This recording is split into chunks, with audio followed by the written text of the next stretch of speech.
नमस्कार, मी Sunita बुरकुल cooking with Sunita बुरकुलमध्ये तुम्हा सर्वांचं खूप खूप स्वागत आहे। आज आपण नारळी पौर्णिमे स्पेशल नारळाच्या वड्या कशा बनवायच्या आणि त्याच्या काही प्रॉब्लेम्स असतात, जसं की सेट होत नाही, साखरेचे असे खडे लागतात वगैरे, ह्या काही प्रॉब्लेम्स आहेत त्या होणार नाही याच्यासाठी मी इथे काही टिप्स सांगितल्या आहेत। चला तर मग व्हिडिओला सुरुवात। बघा, मी इथे एक नारळ आहे ना फोडून घेतलेला आहे। आता आपण हा जो काळा भाग असतो ना, हा आहे ना आपण काढून घ्यायचा आहे। तुम्ही हा एखाद्या सुरीच्या साहाय्याने नाही तर आपण हे बटाटे साळतो ना त्याच्याने पण काढून घ्यायचं आहे। बघा, असं पूर्ण काढून घ्यायचं, म्हणजे काय होतं की आपल्या ज्या वड्या आहेत ना त्या काळपट नाही येत, मस्त अशा पांढऱ्या शुभ्र येतात। बघा, असं काढून घ्यायचं हे सगळं।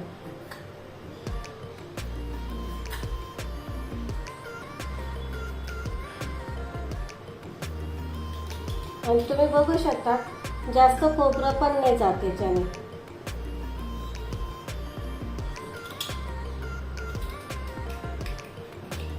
असं पूर्ण काढून घ्यायचं।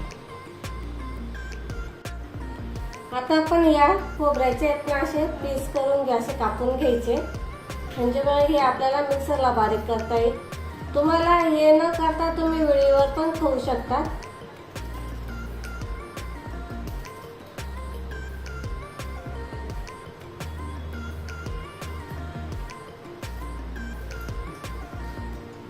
ते आपण सगळे मिक्सरला बारीक करून घेऊ।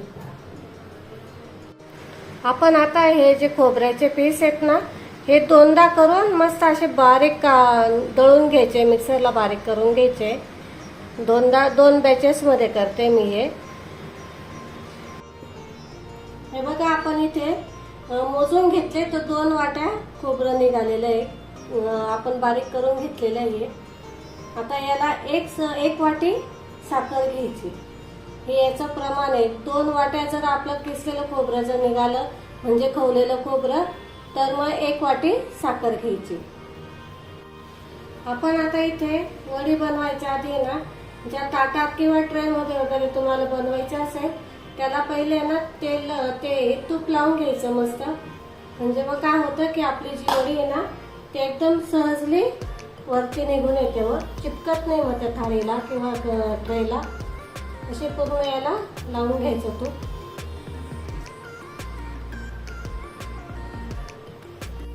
बघा, इथे मी 2 छोटे चमचे तूप घेतलेलं आहे।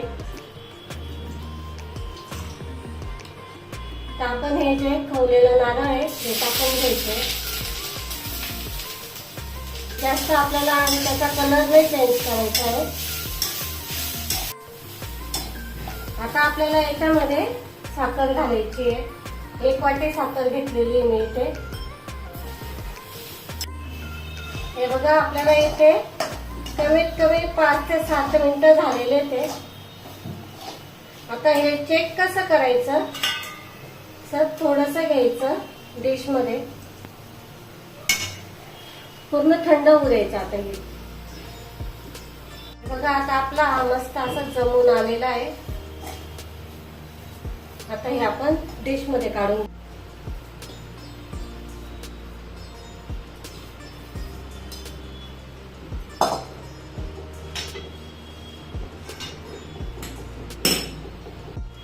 याच्यात मी इलायची टाकते, बारीक काढून घेतलेली इलायची आहे।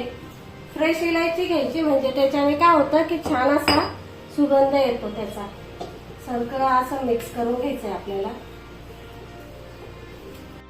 अशी थापून घ्यायची, तुम्हाला किती पातळ पाहिजे त्यानुसार घ्यायची, जाड पातळ अशी थापून घ्यायची। बघा, असं सेट करून घेतलाय। गरम आहे थोडं, जास्त गरम असल्यावर पण काप नका करू। असे आपण थोडे लाईन मारून देतोय पहिले, आता काय होईल की मग ते तुमचे वडी जमणार नाही मग। बघा, असं आहे ना उलटणी घ्यायची, त्याला तूप लावायचं आणि असं हलवत असे सगळ्या आपोआप निघतात। मग आपल्या ज्या वड्या आहेत ना त्या व्यवस्थित निघून येतात।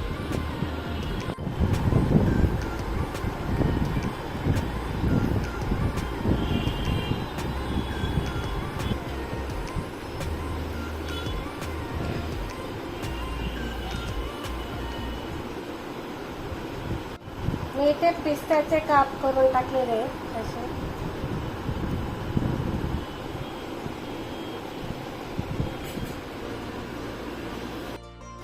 बघा इथे आपली मस्त अशी खुसखुशीत आणि मऊशीर अशी आपली नारळाची वडी तयार झालेली आहे. इथे ओळखायचं कसं की जसं की आपण थोडंसं मिश्रण एका प्लेटमध्ये घ्यायचं आणि ते थंड झाल्यानंतर मग ते हातावर घ्यायचं आणि त्याचा गोळा तयार करून बघायचा. तो गोळा जर व्यवस्थित जर आपल्या कणकेसारखा जर झाला तर मग समजायचं की आपली नारळाच्या वडीसाठी मिश्रण तयार आहे. लाईक करा, शेअर करा आणि जास्तीत जास्त सबस्क्राईब करायला विसरू नका. आपण लवकरच भेटू पुढच्या रेसिपीला. तोपर्यंत नमस्कार.